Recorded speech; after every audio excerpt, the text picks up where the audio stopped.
ഇത്രയും പെട്ടെന്ന് നോക്കിയാവുമെന്ന് ഞാൻ വിചാരിച്ചില്ല. കർത്താവേ, താങ്ക് യു. ഞാനെന്തേ ആലോചിച്ചോണ്ട് നിക്കുന്നത്? ഏയ് ഒന്നുമില്ല, ആൻ മരിയ. താൻ കഷ്ടപ്പെട്ട ആൻ മരിയ എന്നൊന്നും വിളിക്കണ്ട, ആനിന്ന് വിളിച്ചാ മതി. അയ്യോ, ബിടെക് അല്ലേ? ബിടെക്, പക്ഷെ പാസ്സായിട്ടൊന്നുമില്ല, ഫുൾ സപ്ലിയാ.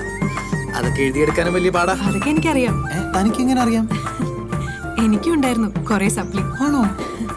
താൻ ഏത് ബ്രാഞ്ചായിരുന്നു? മെക്. ആഹാ, മെക്റാണിയായിരുന്നല്ലേ. തനിക്ക് ഈ ഡിവോഴ്സ് ഒന്നും ഒരു പ്രശ്നമല്ലേ? ലുക്ക് മിസ് ആനി, നമ്മൾ മല്ലൂസിനൊരു ധാരണയുണ്ട്, ഈ ഡിവോഴ്സ് കഴിഞ്ഞ പെണ്ണിനെ കിട്ടുന്ന എന്തോ മോശമാണെന്ന്. പക്ഷെ അതൊരു തെറ്റായ ധാരണയാണ്. അതാണല്ലോ ഇവിടുത്തെ സമ്പ്രദായം. യെസ്, ബട്ട് എല്ലാ സമ്പ്രദായ രീതികൾക്കും എതിരാണ് ഞാൻ. അല്ലെങ്കിൽ പിന്നെ നമ്മളൊക്കെ പുരോഗമനവാദിയാണെന്ന് പറഞ്ഞിട്ട് എന്ത് കാര്യമാനി? ഇപ്പൊ തന്നെ എന്റെ കൂടെ വന്ന ശിവ, അവനൊന്നും ഒരു രണ്ടാം കെട്ടുകാരി കല്യാണം കഴിക്കുന്ന കാര്യം ചിന്തിക്കാനേ പറ്റില്ല. ബിക്കോസ് അവരൊന്നും എന്നെ പോലെ മോഡേൺ ചിന്താഗതിയല്ല. ഓക്കെ, ഇതുപോലത്തെ ബ്രോഡ് മൈൻഡഡ് ആയിട്ടുള്ള ലൈഫ് പാർട്ട്ണറെയാണ് ഞാൻ ആഗ്രഹിച്ചത്. I think you are the one for me. അയ്യോ, നല്ല പേരാട്ടോ, short and cute. I like it. ആണല്ലേ? എല്ലാരും പറയാറുണ്ട്. ആണോ? ഇങ്ങോട്ട് കെട്ടിയെടുത്ത് അതെ, ഇവനൊരു കുഴപ്പമുണ്ട്. സംസാരം തുടങ്ങിയ പിന്നെ നിർത്തൂല, ഭയങ്കര വെറുപ്പിക്കല. അതല്ലേ പഴയ കാമുകി ഇട്ടു. എന്തായാലും കുട്ടി ഭാഗ്യവതിയാണ്. ഇവൻ ഫുൾ ടൈം ആനിയുടെ കാര്യങ്ങളൊക്കെ കൂടെ തന്നെ ഉണ്ടാവും. അത്ര കെയറിംഗ് ആണോ? കെയറിംഗ് ആയിട്ടൊന്നുമല്ല, ഇവൻ എന്നെ പല ജോലിയും കൂലിയൊന്നും ഇല്ലല്ലോ. മുഴുവൻ സമയം വാലായിട്ട് കൂടെ തന്നെ ഉണ്ടാവും. അല്ലടാ?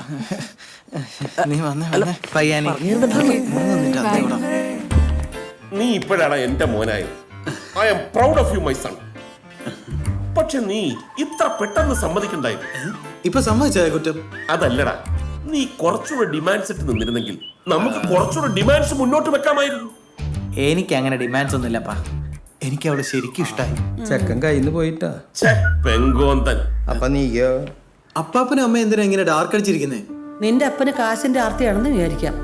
നിനക്കിത് എന്തിന്റെ കേടാ ഒരു രണ്ടാം കെട്ടുകാരിയെ കെട്ടാനായിട്ട്? ആ അതന്നെ, നാട്ടുകാരൊക്കെ അറിഞ്ഞത് മോശല്ലേ? നമുക്കൊരു സ്റ്റാറ്റസ് ഇല്ലേ? സ്റ്റാറ്റസ് ഇപ്പൊ അത് മാത്രമേ ബാക്കിയുള്ളൂ.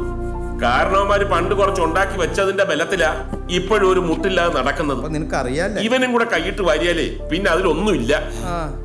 എന്റെ അപ്പ ബിടെക്കിന് സപ്ലൈ അടിച്ച് ഒരു പണിയില്ലാതെ തെണ്ടിത്തിരിഞ്ഞ് കിടക്കുന്ന ഇവന് ഇതിലും നല്ലൊരു ബന്ധം വേറെ എവിടെ കിട്ടാനാ? നിന്റെയല്ലേ മോൻ. തറവാടികളായ നല്ല റിച്ച് പാർട്ടീസ് ആണ് അവര്.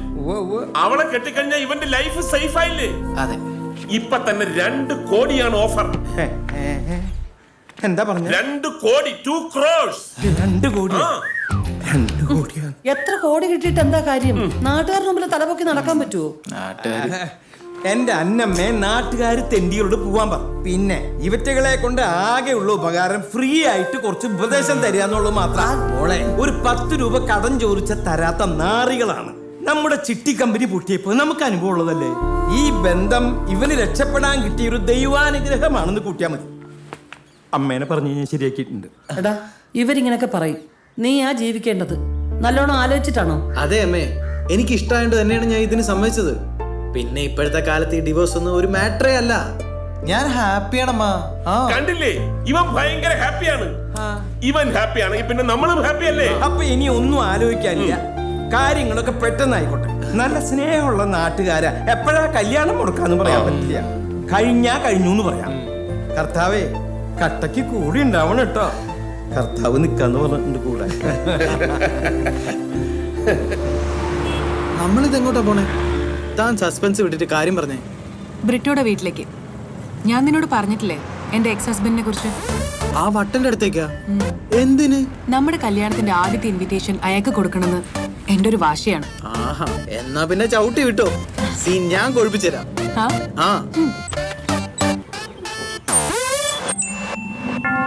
നീയാ എടി എന്നെ കെട്ടാൻ 1000 പെമ്പിള്ളേര്, നിന്നെയൊക്കെ ആര് കെട്ടാനടി? വല്ല ഡിവോഴ്സും കഴിഞ്ഞിരിക്കുന്ന പരട്ട കളവന്മാരെ കിട്ടിയാലേ.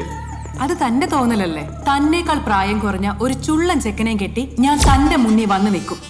എന്ത് ധൈര്യത്തിലടി നീ ഇങ്ങോട്ട് കയറി വന്നു? എന്റെ ധൈര്യത്തില്.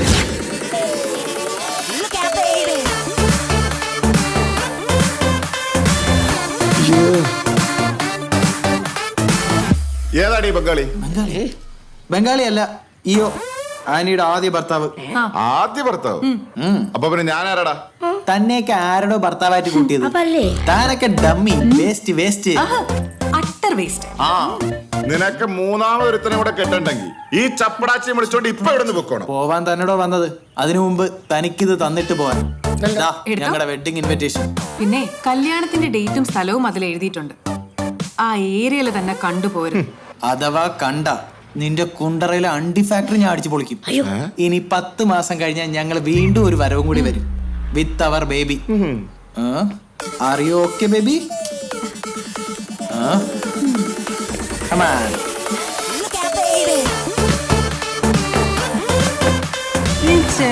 പിന്നല്ല സുനി, ഞാൻ പണ്ട് ചെറുപ്പത്തിൽ എന്റെ കളിപ്പാട്ടങ്ങളൊക്കെ പാവപ്പെട്ട പിള്ളേർക്ക് കളിക്കാൻ കൊടുക്കുമായിരുന്നു. ഇതൊക്കെ അത്രേ ഉള്ളടാ. ഓഹോ, അപ്പൊ മുതലാളിക്ക് ഈ കളിപ്പാട്ടങ്ങളൊന്നും വെച്ച് കളിക്കാൻ അറിയത്തില്ല അല്ലേ?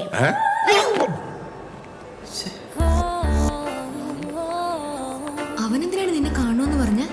കാല് പിടിച്ചു കരഞ്ഞ് പിന്നെ റിലേഷൻ കണ്ടിന്യൂ ചെയ്യണമെന്ന് പറയാനായിരിക്കും. ഞാൻ സമ്മതിക്കാനൊന്നും പോണില്ല. പിന്നെ അവൻ വിളിച്ചപ്പോ നീ എന്തിനാ ഇങ്ങോട്ട് വന്നത്? എടി, ഇവന്മാരൊന്നും ബോധമില്ലാത്തവന്മാരാണ്.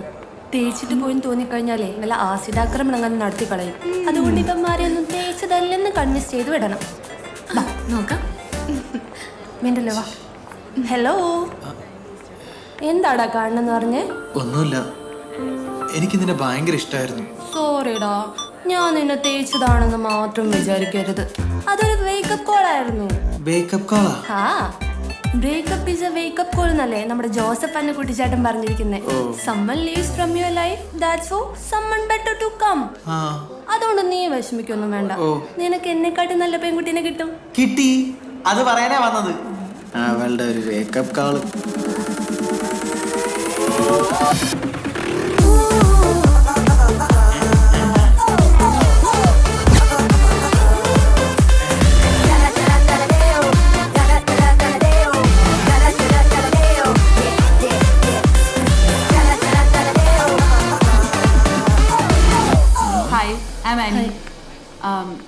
നെക്സ്റ്റ് വീക്ക് ഞങ്ങളുടെ കല്യാണമാണ്. ഷിംന എന്തായാലും വരണം. ഞങ്ങളുടെ ഇൻവിറ്റേഷൻ കാർഡ് പോട്ടേടി തേപ്പ് കടക്കാരന്റെ മോളെ. See you.